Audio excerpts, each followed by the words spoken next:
এক টুকরো ধাতু, কিন্তু এর ভেতরে লুকিয়ে আছে এমন সব শক্তি যা একটি দেশের হাজার হাজার মেগাওয়াট বিদ্যুতের চাহিদা মেটাতে পারে। আবার সেই একই শক্তি মুহূর্তের মধ্যেই একটি শহরকে ধ্বংসস্তূপে পরিণত করতে পারে। এই একটিমাত্র উপাদানকে ঘিরেই বদলে যায় বিশ্ব রাজনীতির সমীকরণ। শুরু হয় কূটনৈতিক চাপ, নিষেধাজ্ঞা, এমনকি যুদ্ধের আশঙ্কাও। বাংলাদেশও এখন আলোচনার কেন্দ্রে এই ইউরেনিয়ামের জন্য। কিন্তু আসলে কি এই ইউরেনিয়াম, কেনই বা এত গুরুত্বপূর্ণ, আর কেন বিশ্বের পরাশক্তিগুলো এর ওপর এত কঠোর নজরদারি করে? চলুন জেনে নেওয়া যাক। ইউরেনিয়াম জানিয়ে এখন বাংলাদেশেও আলোচনা চলছে। তবে শুধু বাংলাদেশ নয়, এই ধাতু আজ বিশ্ব রাজনীতির জ্বালানি নিরাপত্তা এবং আন্তর্জাতিক কূটনীতির অন্যতম গুরুত্বপূর্ণ বিষয়। কারণ ইউরেনিয়াম একদিকে পরিচ্ছন্ন বিদ্যুৎ উৎপাদনের জ্বালানি, অন্যদিকে পারমাণবিক অস্ত্র তৈরির প্রধান উপাদান। ইউরেনিয়াম একটি প্রাকৃতিকভাবে পাওয়া ভারী ধাতব মৌল, যার রং রূপালী ধূসর। এর ঘনত্ব পানির তুলনায় প্রায় ১৯ গুণ বেশি, ফলে এটি প্রকৃতির সবচেয়ে ভারী মৌলগুলোর একটি। তবে পৃথিবীর ভূত্বকে এর উপস্থিতি খুবই সীমিত। ১৭৮৯ সালে জার্মান রাসায়নিকবিদ মার্টিন হাইনারিক ক্লাপ্রথ এই মৌল আবিষ্কার করেন এবং এর সদ্য আবিষ্কৃত ইউরেনাস গ্রহের নাম অনুসারে এর নাম রাখেন ইউরেনিয়াম। পরে ১৮৯৬ সালে বিজ্ঞানী অরি বেকেলেল এর তেজস্ক্রিয় ধর্ম আবিষ্কার করলে এর প্রকৃত গুরুত্ব সামনে আসে। ইউরেনিয়ামের সবচেয়ে গুরুত্বপূর্ণ বৈশিষ্ট্য হল এর নিউক্লিয়ার ফিশন ক্ষমতা, অর্থাৎ একটি ইউরেনিয়াম পরমাণু বিভক্ত হলে বিপুল পরিমাণ তাপ এবং শক্তি উৎপন্ন হয়। নিয়ন্ত্রিতভাবে এই শক্তিকে ব্যবহার করে পারমাণবিক বিদ্যুৎ কেন্দ্রে বিদ্যুৎ উৎপাদন করা হয়।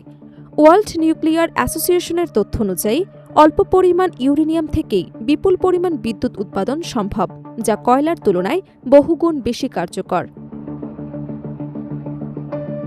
তবে সব ইউরেনিয়াম একই রকম নয়। প্রকৃতিতে সবচেয়ে বেশি পাওয়া যায় ইউরেনিয়াম 238, কিন্তু এটি সরাসরি বিদ্যুৎ উৎপাদনের জন্য ততটা কার্যকর নয়।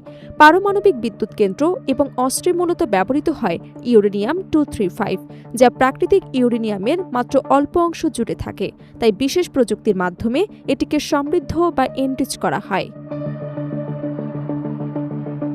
এই কারণেই ইউরেনিয়ামকে ঘিরে রয়েছে সবচেয়ে বেশি বিতর্ক। শান্তিপূর্ণ কাজে এটি বিদ্যুৎ উৎপাদনের জ্বালানি হলেও উচ্চমাত্রায় সমৃদ্ধ ইউরেনিয়াম পারমাণবিক অস্ত্র তৈরিতেও ব্যবহার করা যায়। ১৯৪৫ সালে জাপানের হিরোশিমায় নিক্ষেপ করা লিটল বয় বোমায় ব্যবহার করা হয়েছিল উচ্চমাত্রার সমৃদ্ধ ইউরেনিয়াম 235। সেই হামলার মানব ইতিহাসের অন্যতম ভয়াবহ ঘটনার প্রতীক হয়ে আছে। আবার চেরনোবিল এবং ফুকুশিমার মতো পারমাণবিক দুর্ঘটনা দেখিয়েছে নিরাপত্তায় সামান্য ত্রুটিও কত বড় বিপর্যয় ডেকে আনতে পারে। তবে ইউরেনিয়ামের আরেকটি দিক রয়েছে। বিশ্বের বহু দেশ পারমাণবিক বিদ্যুৎ উৎপাদনের মাধ্যমে কার্বন নিরসন কমাতে এই জ্বালানির ওপর নির্ভর করছে। বাংলাদেশের রূপপুর পারমাণবিক বিদ্যুৎ কেন্দ্রেও ইউরেনিয়াম জ্বালানি হিসেবে ব্যবহার করে।